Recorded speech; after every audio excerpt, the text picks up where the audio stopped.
Good evening everyone, it's Andrew. This is my first blog on Newcastle United. I'm going to try and do one every week, obviously a couple of times a week if I can manage it. To start with, obviously the game itself.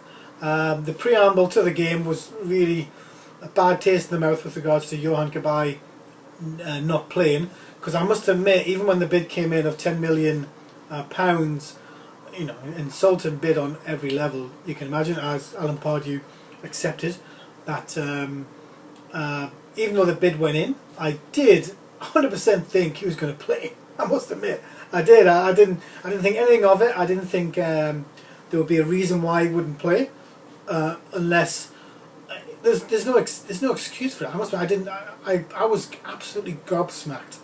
Like, everybody seemed to be on Twitter, the press, everybody. The journalists, the North East journalists, every journalist out there, you know, everybody seemed generally shocked.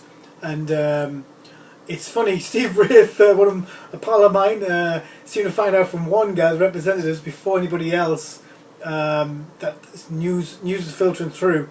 So kudos to him to find that out. But it's interesting, the day that Wonga decided to have this meeting, Newcastle playing, and it didn't seem that many people turn up for the Wonga meeting, which I found it was a strange time to have a meeting in the middle of the day, where you would think a lot of Georges would want to be there to talk to them. But there was a turnout.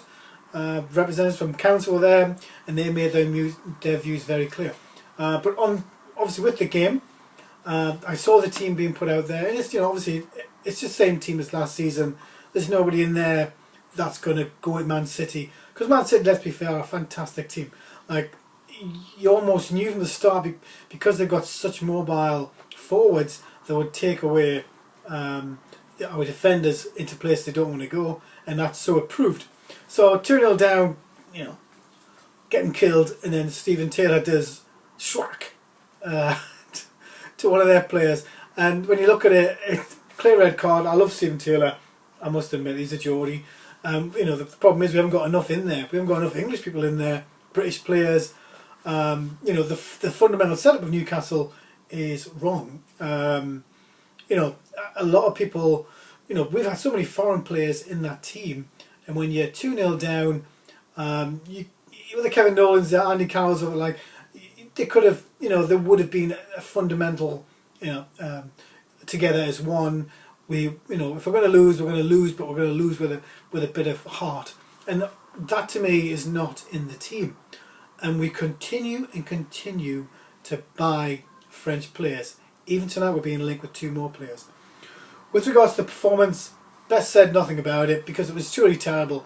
And I watched a couple of videos on Sky Tyne and Weir. The fans at the end were all like, you know, hey, Newcastle United, great. You know, come on. This is our club. When we lose, you wouldn't catch me, you know, jumping up and down, you know, singing my heart out for the team. You get beat that badly, it hurts. And it hurts me. It hurts all of my followers on Twitter, and all Newcastle fans in general. It's truly shocking what Mike Ashley and his cohorts have done to this team. On one flip side of it, like, you kind of feel sorry for Alan Pardew, but that time I think has come and gone. If Mike Ashley wants somebody to leave, he wants the manager to leave, you would think, in all good graciousness, that Alan Pardew, you know, would fall on his sword. But being a person in the job too, you'd rather they sacked you and you get the money. Because 2 things are going to happen, in my opinion. We lose more games, he gets let go, and he brings in Gus Poyet. Because I think, you know, I think Newcastle fans are hung up on the fact that Joe Kinnear will take over. He's taken over anyway. Fundamentally, he has taken over Newcastle United on the whim of an owner, who, you know, he had a heart attack. He's brought him in as a thank you, you know, repaying a mate, you know, fundamentally. That's what he's done. Now, I'm sure all of us agree that if you have a friend in need, you take care of the friend. This is Newcastle United we're talking about. This is 52,000 people per week go to our promised land. It's our promised land.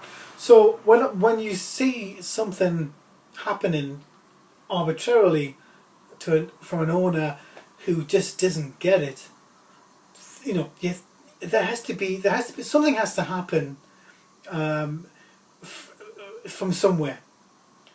We've been linked with being taken over. We've you know, I've begged and screamed for you know, to get out there and get Richard Branson and somebody with a genuine love for the team, because you know, a little bit of stardust, this team would rocket, absolutely rocket.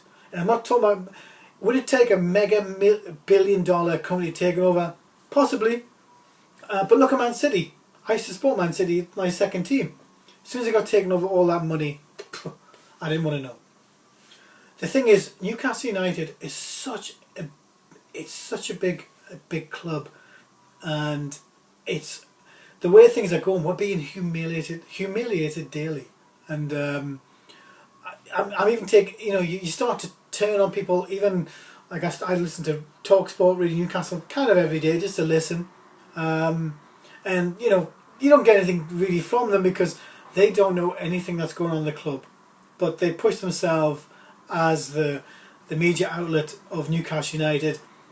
Plus they add on Sunderland. It's Radio Newcastle, people. Okay, Radio Newcastle. It's not Radio Sunderland, and that bothers me a little bit. But they go on radio. Mick Laws, John Anderson, Matt Raisworth. They've got basically they don't have any news at all about Newcastle, and I think there should be some kind of shake-up because obviously you got the Chronicle, you got Lee Ryder. I love Lee Ryder. He's fantastic. He does a great job. Like, imagine the pressure he's under on a daily basis to try and get news, and he could be chopped down like Luke Edwards was when he was banned publicly. I might add. Luke, you know, I've been speaking to Luke on Twitter. He seems like a nice guy. Mark Douglas, even though I've had a few run-ins with Mark, they seem generally nice people, but the information when after the defeat, why are we not pushing Alan Pardew just to maybe tell the truth? It wouldn't hurt much, would it, to tell the truth? You wouldn't get in trouble if you don't know why Johan Kabay is being pulled. Just tell us why that didn't happen. But anyway, getting back to the defeat, you can only hope that there will be some good news for the match on Saturday, which I will be watching.